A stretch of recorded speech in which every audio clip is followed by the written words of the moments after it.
നമസ്കാരം. പ്രതിരോധ രംഗത്ത് ആത്മനിർഭർ ഭാരതിലേക്ക് അടുത്തിരിക്കുകയാണ് നമ്മുടെ രാജ്യം. ഇന്ത്യയിലേക്കുള്ള യുദ്ധ സാമഗ്രികളുടെ ഇറക്കുമതി അളവിൽ കുറവ് വരുത്തിയാണ് പ്രതിരോധ മന്ത്രാലയം ഈ ലക്ഷ്യത്തിലേക്ക് നീങ്ങിക്കൊണ്ടിരിക്കുന്നത്. യുദ്ധ സാമഗ്രികളുടെ ഇറക്കുമതി 10% കുറച്ചിരിക്കുന്നത്.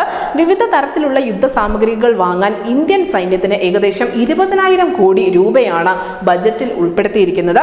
നിലവിലുള്ള പൊതുമേഖലാ സ്ഥാപനങ്ങൾക്കൊപ്പം നിരവധി സ്വകാര്യ മേഖലകളിലെ തദ്ദേശീയ വ്യവസായങ്ങളുടെ വികസനം രാജ്യത്തിനകത്ത് യുദ്ധ സാമഗ്രികളുടെ ഉൽപാദനം വർദ്ധിപ്പിക്കാൻ സഹായിച്ചിട്ടുണ്ട് എന്ന് തന്നെയാണ് വിലയിരുത്തപ്പെടുന്നത്.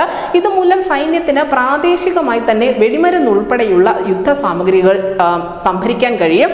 ആഭ്യന്തര വ്യവസായം അതിന്റെ കഴിവുകളും ശേഷികളും ഒക്കെ ഗണ്യമായി വർദ്ധിപ്പിക്കുന്നതിനാൽ അടുത്ത 2 വർഷത്തിനുള്ളിൽ എല്ലാ തരം ഇറക്കുമതിയും നിർത്താൻ സൈന്യത്തിന് പദ്ധതിയുണ്ട് എന്ന് തന്നെയാണ് വിലയിരുത്തപ്പെടുന്നത്.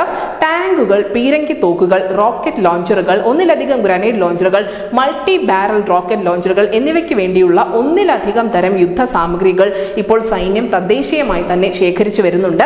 അതേസമയം അടുത്ത 2 വർഷത്തിനുള്ളിൽ വാണിജ്യപരമായി ലാഭകരമല്ലാത്ത ചിലതരം യുദ്ധ സാമഗ്രികൾ ഒഴികെയുള്ള മറ്റ് ആയുധങ്ങളുടെ ഇറക്കുമതി പൂർണ്ണമായും സൈന്യം നിർത്താൻ ആഗ്രഹിക്കുന്നു എന്നാണ് ഉദ്യോഗസ്ഥർ വെളിപ്പെടുത്തിയിരിക്കുന്നത്. അങ്ങനെ ആത്മനിർഭർ ഭാരത് എന്ന ആശയം അത് നമ്മുടെ പ്രതിരോധ രംഗത്ത് കൂടി പ്രതിഫലിച്ചു തുടങ്ങിയിരിക്കുന്നു. News desk India Malayalam.